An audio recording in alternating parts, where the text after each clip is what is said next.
Chapter 8, Sneferu's Pyramid. All the rest of the afternoon, Coffee and Sari had a wonderful time playing with the royal children in the palace garden. Khufu was older than Sakairos, so most of his children were older than Coffee. But there was one boy of 10 and another boy and girl who were not much older. The three of them and Coffee and Sari had such a good time playing games and splashing in the garden pool that by bedtime they all felt very well acquainted. At last they were sent to bed, or rather Coffee was. Sari lay down on a mat at the foot of his bed, but neither of them went to sleep. They were much too excited to be sleepy, so they lay and watched the darkness fall over the garden outside, and thought about the stone they had found, and Sakairos, who would soon be on his way to Sneferu's pyramid. "I wish we could go," said Coffee wistfully. Sari was thinking the same thing. "I wish we could go too," she said. They began to feel very sorry for themselves because they were being left behind. Then suddenly Coffee sat up in bed. "Sari," he cried, "we could go." Sari sat up too. "How?" she asked. "The litter is down in the courtyard," said Coffee. "We could hide under the cushions until they got started." "But your father would send us back when he found us," said Sari. "He couldn't," said Coffee, "because he wouldn't have anybody to send back with us. Num has gone home, and nobody else is going with father except the slaves who carry the litter." "But he would be very angry," said Sari. Coffee jumped out of bed and began to put on his kilt and sandals. "Yes, he would be, but he couldn't do anything except punish us. Just think," he went on, "how exciting it would be to ride out into the desert at night to a tomb that has been robbed.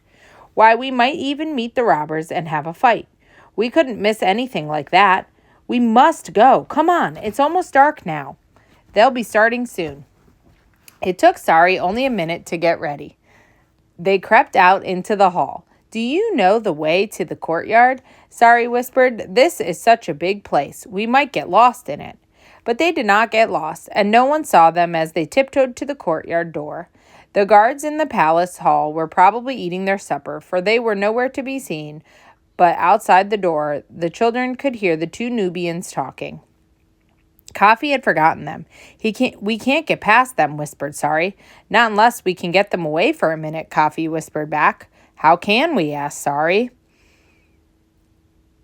They crept right up to the door behind the guards. Then Coffee leaned down and unstrapped one of his sandals. Sari watched him. He waited until both guards were looking the other way. Then he threw the sandal as hard as he could into the courtyard. It fell with a soft plop on the brick pavement. "What was that?" asked one guard. "I didn't hear anything," said the other. "I did," said the first one. "Come, we had better look around to be sure no one is hiding out there in the shadows." They both moved away from the door, and as soon as they did, the two children crept out of the doorway and dashed to the nearest pillar. The guards did not hear them, and as they reached their hiding place, they heard one of the Nubians say, "This must be what made the noise. It's a sandal. Probably one of those willful children of our masters is playing again after he's supposed to be in bed." Coffee and Sari sighed with relief. They crept carefully along from pillar to pillar until they reached the litter, then buried themselves under the cushions at the end where Sakairos put his feet. It was very hot and stuffy, but they had not been there more than a moment or two before they heard voices in the courtyard. The slaves were coming out to the litter. The slaves stood talking among themselves while they waited for Sakairos. Coffee soon could tell by their voices that these were not the slaves who usually carried Sakairos' litter. Suddenly, there were more footsteps, and he heard his father say, "Ready, guards?" So, thought Coffee, these aren't just litter bearers from whom Khufu has given us. They are real guards. This is going to be even more exciting than I had thought. The litter shook as Sakairos got in and settled himself. One of his feet touched Coffee's leg under the cushions, but if Sakairos thought that the cushion had become hard and lumpy, he didn't say anything. Probably he was busy thinking about the robbery of Sneferu's tomb and did not notice. The slaves swung the litter to their shoulders, and off they started toward the palace gates. Coffee and Sari, of course, could not see anything, but they could tell pretty well where they were by the sounds they heard. They heard the guards challenge Sakairos at the palace gates, and they heard the street noises as they went through the city. Then everything was quiet again, and all they could hear was the padding sounds of the slaves' feet on hard earth. "We are on the dike," thought Coffee to himself. We ought to get to Memphis soon. But the minutes went by, or maybe hours, and still they did not come to Memphis. It was a long time before Coffee realized they were not going to Memphis at all, but were taking another road which would lead them to the edge of the desert near Sneferu's Pyramid. Coffee had often seen this road far off across the valley, but he had never been on it. By this time, it seemed at least 100 years since they had left the palace, and Coffee wondered if the trip was going to be as much fun as he had imagined. Every part of him seemed to be asleep. There were pins and needles in his hands and feet, and he was nearly smothered. There was a feather from one of the pillows tickling his nose, too. That made him even more uncomfortable. Besides, he began to wonder just how he would tell Sacyrus that he and Sari were there, and when he would do it. Somehow, the punishment that he was certainly going to get seemed more distasteful now than it had back in the bedroom at the palace. But he didn't have to worry about it very long because his fate was decided for him. It was the feather that did it. It kept right on tickling Coffee's nose. Suddenly, he knew he was going to sneeze, and there was nothing he could do to stop it. He tried to hold it back, but he couldn't. And so it was that Sacyrus heard a very loud kerchoo from right under the cushions at his feet. It did not take long for Sacyrus to decide what to do. He ordered the litter set down, sprang out quickly, and seizing the cushions, threw them on the ground. Then he took hold of the children and pulled them out just the way he had the cushions. When he saw who they were, he was so astonished that all he could think to say was, "Where did you come from?" He didn't sound at all happy to see them. Coffee and Sari were stiff from lying curled up under the cushions, and the way Sacyrus was looking at them did not make them feel any better.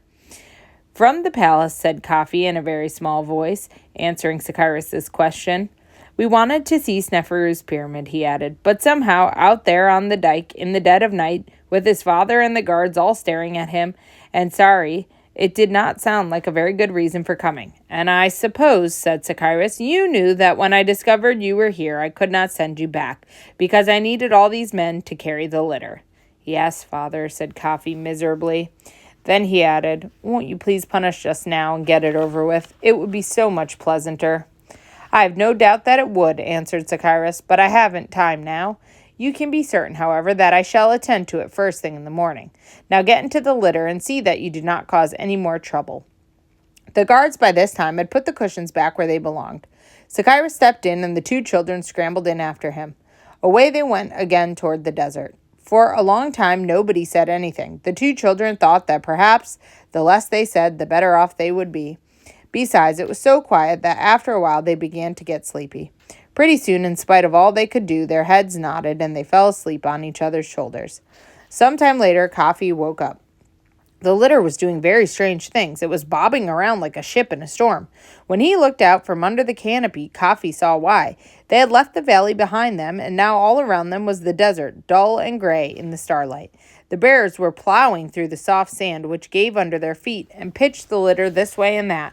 Coffee nudged Sari. She woke up and saw where they were too. They quite forgot that they were in disgrace, and Coffee said to Sacyrus, "It's awfully dark out there, isn't it?"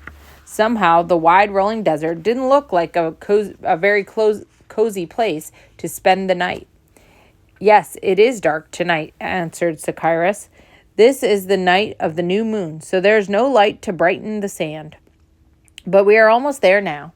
See, there is the pyramid ahead of us. You can make it out against the sky if you look hard." Coffee and Sari strained their eyes through the darkness, and at last they saw it too, another pyramid. Smaller than Khufu's, but quite big enough to look very black and mysterious, rising up against the starry sky. For no reason at all, a shiver ran up Coffee's spine and came down again. Sari, sitting close behind him, felt it. "What's the matter?" she asked. "Are you cold?" "No," said Coffee. He would not admit that the dark night and the big pyramid looming up ahead of them made him feel suddenly afraid. When they were quite near, Sacyrus ordered the litter to be set down behind a little hill of sand so that they were out of the sight of the pyramid. "Why do we stop here?" asked Coffee in a whisper. He noticed that the guards were talking in whispers too. "There's no use calling attention to ourselves in case anyone happens to be around, though I doubt if anyone is," answered Sacyrus. He called softly to the guards. When they had gathered around, Sacyrus said to them, "First, we shall have to find out how the robbers got into the pyramid. That will probably take some time, as they may have covered up their tracks. 2 men will stay here by the litter. The others will come with me. I shall shout if I need you," he added to the guards who were staying behind with the litter. "May Sari and I come with you?" asked Coffee. Sakiris sighed. "I suppose you might as well," he said, "but you must stay with the guards. I'm not going to finish this night by looking all over the desert for you, and you are not to go into the pyramid, either with me or after me. Will you promise me that?" "Yes," said both children, though Coffee wanted dreadfully to go inside the pyramid, even if just the thought of it did scare him. "Very well, then," said Sakiris, and calling the guards, he and the children started off toward the pyramid. When they reached it, Sakiris turned to the guards. "I think it's likely that the robbers tunneled into one of the tomb passages, so let us search around the edge to see if we can find any traces of such a tunnel." They worked along one side of the huge pile of stone, then started along the next without seeing anything in the least out of the way. It was hard to see anything at all because it was so dark. Then one of the guards who had gone ahead gave a low cry. They ran up to him, and there, close to the side of the pyramid, was a large, dark hole, like the entrance to a cave, with a sloping pathway leading down to it through the sand. "Strange that they should leave it uncovered like that," said Sakiris to one of the guards. "Yes, master, unless..." "Unless what?" asked Sakiris. "Unless they were interrupted and had to leave suddenly. This entrance is on the desert side of the pyramid, and perhaps they thought it would not be noticed there before they could get back and cover it up again." "Very likely, you are right," said Sakiris. "Now light a torch for me. I'm going inside."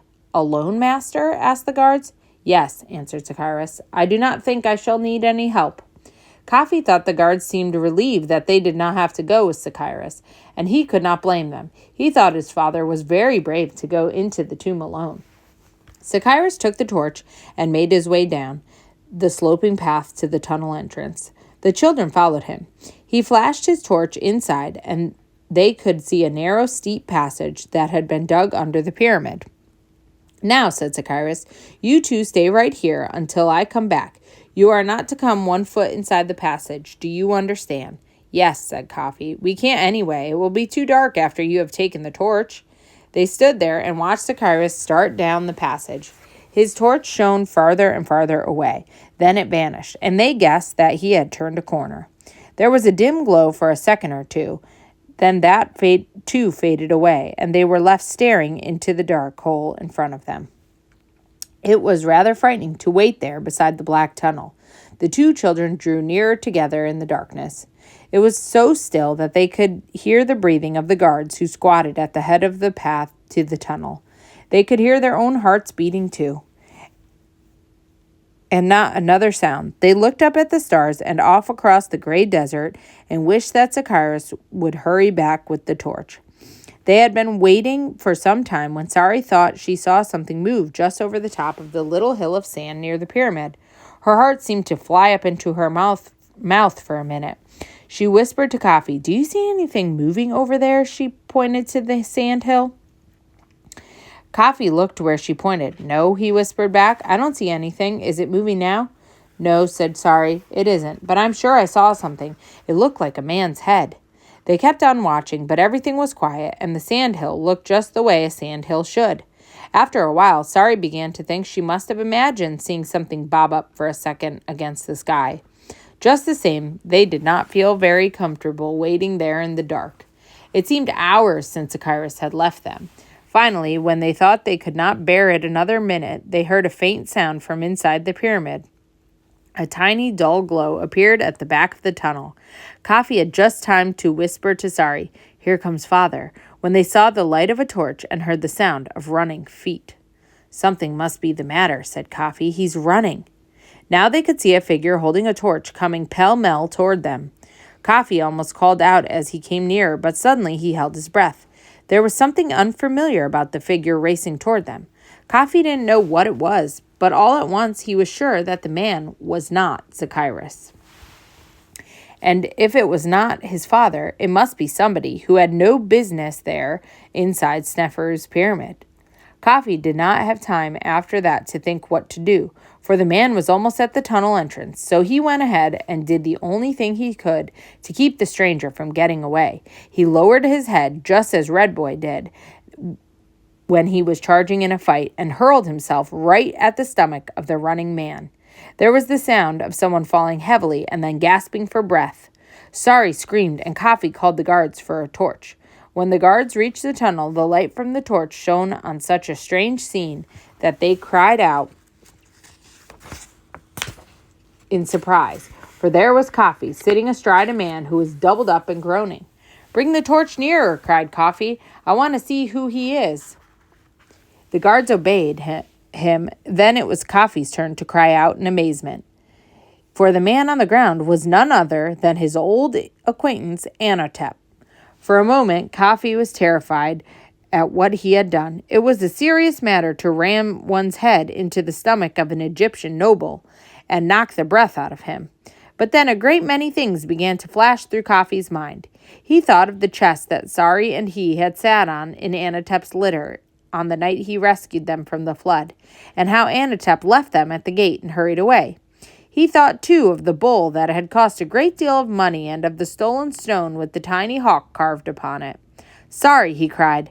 "I didn't make a mistake. Anatep is the man who robbed the pyramid."